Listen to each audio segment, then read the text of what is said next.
Bateu aí o desespero no bolsonarismo. Olha, os filhos do Bolsonaro estão esperneando nas redes sociais. Tá uma loucura generalizada, tá? Eles perceberam o seguinte: vão ser presos. Alguns estão falando aí, olha, mas não indiciaram os filhos do Bolsonaro e tudo mais. Calma. Eles serão indiciados no inquérito das milícias digitais. Esse inquérito segue. Inclusive, a delação do tenente-coronel Cid foi no âmbito desse inquérito. O Cid não ficou 30 horas falando só de golpe de Estado, não. Ele trouxe mais coisas. Isso foi o que as matérias da época diziam, e o advogado dele chegou a falar em entrevista aí na Globo. Ele deu várias entrevistas na Globo, né? Depois ele falava, depois ele era ameaçado, depois falava o contrário. Ele fez várias entrevistas ao longo desse ano. Então, prepare-se, lembremos que esse inquérito começou com um relatório da Polícia Federal apontando que existiam milícias digitais no Brasil que tinham o objetivo de acabar com a democracia e que essas milícias eram comandadas, a Polícia Federal diz, os comandantes dessas milícias eram Jair, Flávio, Carlos e Eduardo Bolsonaro. Eu cito os 4 Bolsonaro, tá? Só não cito o Renan e a outra lá, fraquejada. Aí o que acontece? O Bolsonaro, ele agora foi indiciado e ele percebeu aí pelas matérias na imprensa que vai ser chumbo grosso para cima dele aí durante o mês de dezembro inteiro e até o julgamento dele. Então, se não for preso antes, ele vai ser achincalhado. E depois que ele for preso, aí para um pouquinho, né?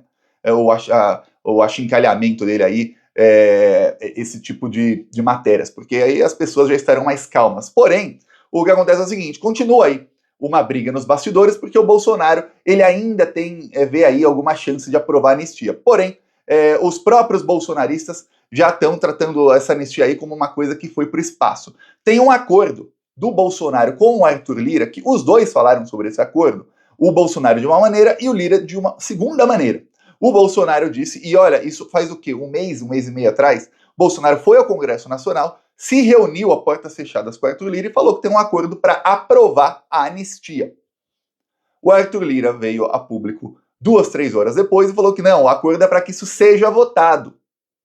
O fato é, 2, 3 dias depois, o Arthur Lira tirou o projeto de anistia da Comissão de Constituição e Justiça, que está com a Caroline de Toni, e mandou para uma outra comissão que nem foi formada. Então o projeto da anistia foi bem atrasado pelo Arthur Lira. O Arthur Lira já começou a trair o acordo. Agora, dificilmente tem aí algum acordo que o Lira ele não é estúpido. Ele vai jogar o Bolsonaro aos leões.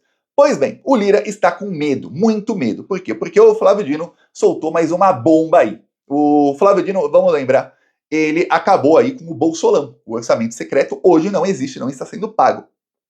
Ok?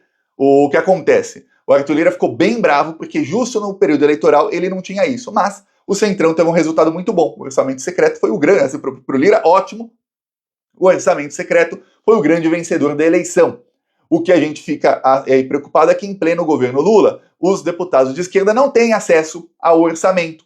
E os deputados do Centrão têm, e aí eles conseguem eleger um número enorme de prefeitos. Eles conseguiriam ganhar a eleição, mas o Arthur Lira estava bravo que ele não tinha justo no período eleitoral. Ok.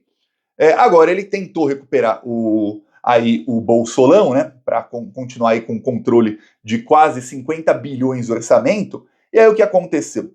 Ele se reuniu com o Flávio Dino, e o Flávio Dino falou, olha, vocês vão ter que fazer uma lei, alguma coisa assim, para que tenha transparência nisso, porque eu não vou mais aceitar vocês dizerem que, olha, então a gente vai dar transparência às emendas RP9, e aí vocês começam a usar, aí vocês tornam secretas as emendas RP8, e começa a pagar a verba por esse tipo de emenda. E aí, se você torna isso transparente, você usa uma emenda que tem outra sigla. Para quem não sabe, RP9 eram as emendas aí que eram do Bolsolão. A partir do momento em que eles foram obrigados a tornar isso público, eles passaram a usar emendas de comissão, que são emendas RP8, e a desviar o dinheiro por ali. O Dino falou, não, vocês vão ter que fazer um projeto de lei mostrando que vai ser tudo aí, que obrigatoriamente vocês vão ter que dar transparência a isso, que cada centavo que for aí enviado de verba vai ter que ser para um projeto já existente. Se for verba da saúde, vai ter que ter aprovação do SUS, né, do Ministério da Saúde. Se for aí para uma obra, vai ter que saber qual obra, onde, vai ter que dizer quem que está enviando a verba, o motivo, para onde, por quê, tudo vai ter que ser totalmente transparente. É o mínimo, né, que a gente espera de um país sério. Que a verba que é enviada, a gente sabe para onde está indo e que tenha ali no portal da transparência ou em algum outro lugar onde você verificar. Pois bem, começaram a fazer um projeto de lei. Está no Senado, viu? Deve ser votado essa semana. Lembremos, semana passada teve feriado na quarta-feira e vossas excelências não trabalham. Eles trabalham na escala 3x4. Trabalham 3 dias e folgam 4. Só que eles trabalham só terça, quarta e quinta, tá? E as sessões começam geralmente 5, 6 da tarde, que vossas excelências não gostam de acordar cedo. Como teve feriado na quarta, pô, eles vão trabalhar só terça e quinta, emenda a terça e a quinta e fica a semana inteira. Então vossas excelências do Congresso Nacional estão de feriadão prolongado desde a sexta-feira da semana retrasada. Aí foi sexta, sábado, domingo, segunda, terça, quarta, quinta, sexta, sábado, domingo, segunda, aí terça, volta a trabalhar, tá? Aí o que acontece? Não votaram um projeto que eles querem votar com urgência, porque a folga era a prioridade aí do Arthur Lira e do Pacheco. Eles quem decidem isso, tá? Tem deputado que até gostaria de trabalhar, muitos aí até